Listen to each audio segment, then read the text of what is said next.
Bonjour Ethan du montage. Prépare-toi, dans 3, 2, 1, il y aura le clap.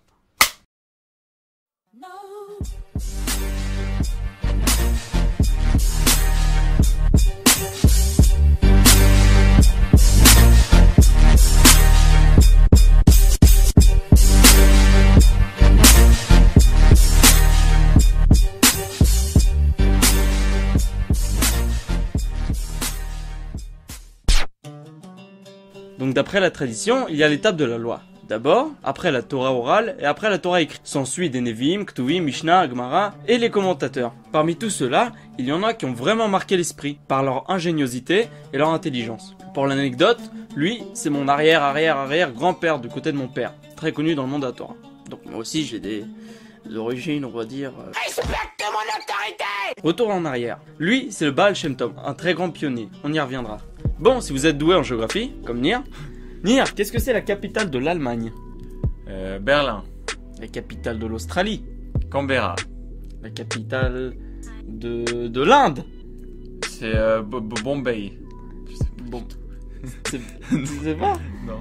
Ah putain. New Delhi, pardon. New Delhi. Oui, bah ça va. Comme le sandwich. Pas du tout. Si. Si.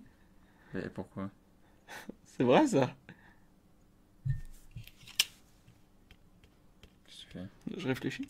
À quoi? Pourquoi le sandwich ça s'appelle New Delhi? Et Breslev c'est où? C'est en Ukraine. Ok, c'est bien. Dégage maintenant. Tu je dégages le maintenant. savais. Tu vas t'asseoir. Breslev est le nom d'une bourgade d'Ukraine. La communauté juive qui s'y était établie fut victime 4 fois de massacres terribles. On y fait mention dans les mémoires du Baal Shem Tov.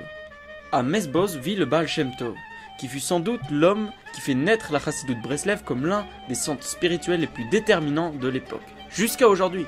Son petit-fils, Rabbi Nachman de Breslev, à peine âgé de 6 ans, s'engage passionnément à la recherche de Dieu.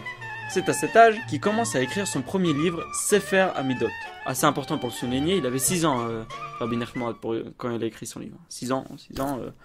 Moi, à 6 ans, je me suis étouffé parce que j'ai bouffé un crayon. Ok, je dis ça. Bon, le lendemain de sa bar mitzvah, à l'âge de 13 ans, il se marie. À 13 ans, ok? Moi, à 13 ans, je me suis étouffé parce que j'ai bouffé des crayons. J'ai des problèmes avec les crayons. Oh, alerte au gogol! Alerte au gogol, les enfants! Et des anecdotes sur sa précocité intellectuelle, il y en a des tonnes. Mais nous ne nous attardons pas sur tous ses accomplis. Après toute sa vie dans la Torah, Rabbi Nachman est décédé. Mais il nous a laissé des beaux cadeaux. On compte environ 180 ouvrages de Rabbi Nachman. Sur cet ensemble, 7 sont les œuvres directement écrites par lui. Le reste sont des commentaires ou des développements de ses pensées. Sans doute, à mon humble avis, le plus beau des livres de Rabbi Nachman, l'Ikouté Moharan. Cette œuvre contient près de 400 leçons, portant tous sur l'aspect de la Torah et de la vie. La longueur des leçons varie. La teneur est intense, tout en demeurant accessible à qui fera l'effort de le lire. En fait, ce livre est destiné à chacun, encore cherchant sa place. Hormis son utilité, l'étude est un véritable délice pour l'esprit. Tous ceux qui ont goûté vous le diront. Que vous soyez de tendance philosophique bien poétique, moraliste ou plutôt légaliste, une infinie prolongation à votre propre idéal. Vous trouverez en l'Ikouté Moharan un écho, appel vers la perfection de cet idéal à atteindre. Le maître lègue au peuple d'Israël ses points les plus fondamentaux de sa philosophie. La doctrine Breslev repose essentiellement sur le service de Dieu dans la joie, dans la simplicité. Dans la sincérité du cœur est conseillé de vivre la vie aussi intensément que possible. Comme l'enseigne Rabbi Nachman, c'est une grande mitzvah d'être toujours joyeux. Les Breslev Hasidim voient dans l'étude de la Torah le moyen d'une existence joyeuse, et leur approche de culte est très personnalisée et émotionnelle, en tapant des mains, chantant et dansant. Voire pire, tomber dans la mélancolie serait une trahison à l'idéal Breslev, un véritable péché. Il disait « Toutes les maladies proviennent d'une détérioration de la joie ». La simplicité. Aussi, un Breslev ne se décourage jamais, car le maître auquel il s'attache, lui, interdit d'être vieux, lui demande de positiver, de ne jamais s'attarder sur le passé. La plupart des adultes ne sont-ils pas des enfants brisés, déçus par la vie? Il nous demande donc de retrouver la simplicité et l'innocence de l'enfant. Mieux vaut être le niais qui croit en tout que le malin qui croit en rien. Moi j'ai un peu de mal avec cette situation. Je pense que c'est toujours mieux d'être à la recherche de la vérité absolue, même si par définition elle est impossible à obtenir. Je trouve ça toujours mieux que de ne pas faire l'effort de savoir et de se contredire. Bon, après ça c'est que mon point de vue. Par exemple, Nir, il a très bien compris le troisième principe du breslevisme, le courage, hein. Tu passes devant la caméra, tu passes devant la caméra, tu passes devant la caméra, il passe devant la caméra. Le courage. Le maître affirme que le désespoir n'existe absolument pas. Même si l'homme transgresse toute la Torah des milliers de fois, il doit avoir foi qu'il peut recommencer à nouveau. C'est cela la foi parfaite en Dieu, car ses bontés se renouvellent chaque matin et infinie est sa bienveillance. C'est d'ailleurs pour ça qu'il n'est pas rare de retrouver chez les Breslev des anciens non-religieux qui ont adopté la notion de chizouk de la Chassidoute Breslev, qui encourage à changer de vie et sauter le pas dans une vie remplie de Torah.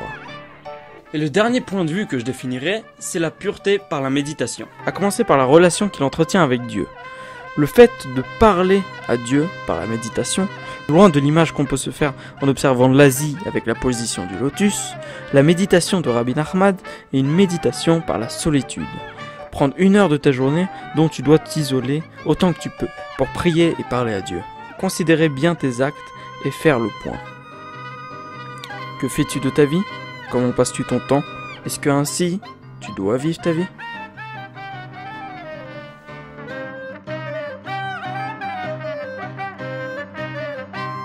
À la suite d'un incendie, sa maison, en 1810, le Rabbi Nachman est contraint de quitter Braslav.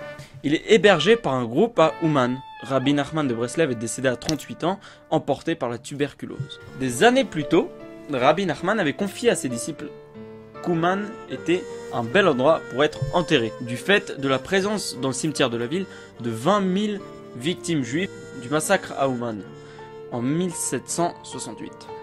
Rabbi Nachman a promis à chaque juif qui allait lui rendre visite à son tombeau de l'aider à combattre le mal et de le tirer de l'enfer.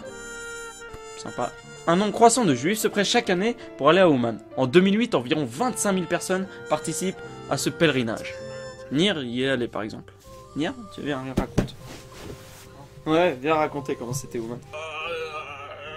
C'est lent, c'est très lent. Oui. Dégage ta main, dégage ta main. Ah. D'accord. Nir, combien de fois t'es allé à Ouman? 5 fois. 5 fois? Oui. C'était bien? Excellent. Bah, génial. Remercions tous Nir. Merci beaucoup.